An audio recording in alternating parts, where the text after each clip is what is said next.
আসসালামু আলাইকুম। আমন্ত্রণ বাংলা ভিশন সংবাদে আপনাদের সাথে আছি ফাতেমা জান্নাত আইরি।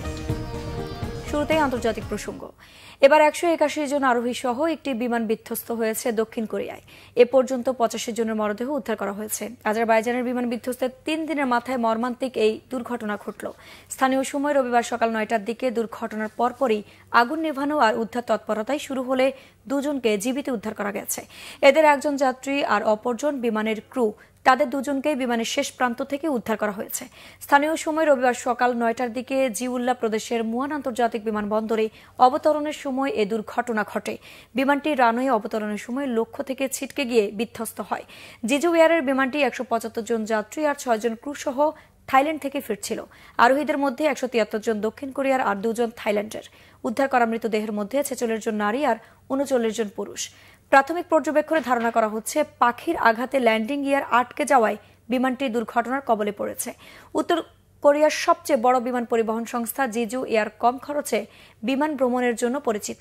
এবারই বড় প্রাণঘাতী দুর্ঘটনার কবলে পড়ল জিজু এয়ার। যশোরের অভয়নগরের আওয়ামী লীগ নেতা জিয়াউদ্দিন পলাশকে কুপিয়ে হত্যা করেছে দুর্বৃত্তরা। স্থানীয়রা জানায়, শনিবার রাতে চায়ের দোকান থেকে কয়েকজন দুর্বৃত্ত তুলে নিয়ে যায় পলাশকে। পরে নওয়াপাড়া বুড়ির ঘাট এলাকায় আয়কর অফিসের পেছনে ধারালো অস্ত্র দিয়ে কুপিয়ে পালিয়ে যায় দুর্বৃত্তরা। গুরুতর আহত অবস্থায় উপজেলা স্বাস্থ্য কমপ্লেক্সে নেওয়া হলে চিকিৎসক তাকে মৃত ঘোষণা করেন। নিহত জিয়াউদ্দিন পলাশ অভয়নগর উপজেলার নওয়াপাড়া গ্রামের ইব্রাহিম হোসেন সর্দারের ছেলে। তিনি নওয়াপাড়া পৌরসভার 4 নম্বর ওয়ার্ড আওয়ামী লীগের সাধারণ সম্পাদক এবং সাবেক কাউন্সিলর ছিলেন। সন্ধ্যায় সূর্য ডোবার পর থেকে ভোরবেলা সূর্য ওঠার আগ পর্যন্ত সময়টাতে রাজধানীতে সবচেয়ে বেশি ঘটছে ছিনতাইয়ের ঘটনা। টাকা পয়সা ছিনে নেওয়ার চেয়ে পৈশাচিক কায়দায় জখমেই বেশি আনন্দ পাচ্ছে ছিনতাইকারীরা, দাবি ভুক্তভোগীদের। এসব ঘটনার পেছনে ছিনতাইকারীদের নেপথ্যের ক্ষমতা আর মানসিক বিকৃতিকেই দায়ী করছেন অপরাধ বিশ্লেষকরা। ইনামুল হাবিবের ক্যামেরায় জিয়া খানের 2 পর্বের প্রতিবেদনের আজ শেষ পর্ব। সূর্য ডোবার পরে রাজধানীতে নেমে পড়ে এসব কিশোর, যাদের বয়স 20-এর মধ্যে। হাতে ধারালো অস্ত্র, উদ্দেশ্য একটাই, ভয় দেখিয়ে সবকিছু ছিনিয়ে নেয়া। কয়েকজন ভুক্তভোগী জানান, ছিনিয়ে নেওয়াটাই তাদের একমাত্র উদ্দেশ্য নয়, পৈশাচিক কায়দায় নির্যাতন চালায় ছিনতাইকারীরা। কোনো সুস্থ মস্তিষ্কের মানুষ বা শুধু ছিনতাই করবে এরকম না, তাদের কাছে জিনিসটা দেখে মনে হলো যে মানে মজা জিনিসটা, যে ওকে একজনকে পাচ্ছি মানে তাকে শুধু ছিনতাই করব বা আমাদের টার্গেট জাস্টকে নিয়ে কেড়ে নিয়ে চলে যাব এরকম না।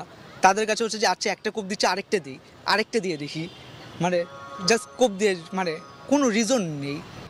এমনকি ছিনতাইয়ের পর ভুক্তভোগীকে সাহায্যের জন্য এগিয়ে আসে না কেউ, এমন অভিযোগও রয়েছে।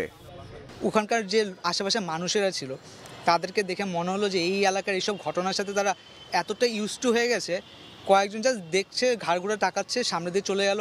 এমনকি ছিনতাইকারী চলে যাওয়ার পরও হচ্ছে আমি আর মাথা থেকে রক্ত পড়ছে, হাত থেকে পুরো গেঞ্জি তখন রক্তে ভিজে গেছে। আমি কয়েকজনকে দাঁড় করানো যে আমাকে জাস্ট একটু হেল্প করেন, জাস্ট তারা আমাদেরকে একবার তাকাচ্ছে, তাকে দ্রুত চলে যাচ্ছে। ছিনতাইয়ের ঘটনায় বেশ শঙ্কিত নগরবাসী। আসলে এটা শুধু এখানকার না, এটা রাত 9টা মানে মতিঝিলে কিন্তু খুব কম সময়ে এটা এরকম প্রায়ই ঘটে। ওই দিন সন্ধ্যের দিকেই আমি যতটুকু জানি সোনালী ব্যাংকের এক জিএম তার রিটায়ারমেন্টের দিন সে ব্যাংক শেষ করে সে বাসায় যাচ্ছিল, তার কানের রিংটা পর্যন্ত নিয়ে গেছে। আসলে হঠাৎ করে এটা বেড়ে গেছে, যদিও এর আগেও এরকম ঘটতো, কিন্তু ইদানিং এটা ওই জোনে বা সব জায়গায় এই ছিনতাইটা বেড়ে গেছে। সাম্প্রতিক সময়ে ছিনতাইকারীদের কৌশলকে মানসিক বিকৃতি হিসেবে দেখছেন এই অপরাধ বিশ্লেষক।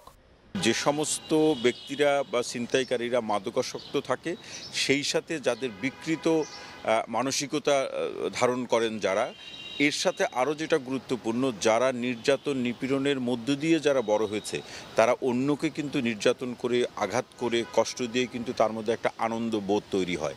এই বোধের সাথে যেটা যুক্ত হয়েছে, ছিনতাইকে সে কাজের অংশ মনে করছে। এই সব কিছু মিলে এই বাস্তবতা, আবার এই বাস্তবতার সাথে একজন ছিনতাইকারী তার হাতে যখন অস্ত্র থাকে, সে যখন কাউকে আঘাত করছে অথবা কষ্ট দিচ্ছে বা শারীরিকভাবে আক্রমণ করছে এবং তাকে যে ভয় পাচ্ছে, এটাও তার একটা আনন্দের উৎসে পরিণত হচ্ছে। অপরাধ নিয়ন্ত্রণে আইনশৃঙ্খলা বাহিনী আরো কঠোর না হলে সামনের দিনগুলোতে মানুষের নিরাপত্তা আরো ঝুঁকিতে পড়বে, মন্তব্য সংশ্লিষ্টদের। জিয়া খান, বাংলা ভিশন, ঢাকা। দর্শক ছিল এখনকার মতো পরের সংবাদ বেলা 12টায় দেখার আমন্ত্রণ রইল। এছাড়া বাংলা ভিশন সংবাদ ও সংবাদ সংশ্লিষ্ট অনুষ্ঠান দেখতে ভিজিট করুন www.bvnews24.com ও facebook.com/banglavisionnews এবং সাবস্ক্রাইব করুন youtube.com/banglavisionnews। ধন্যবাদ।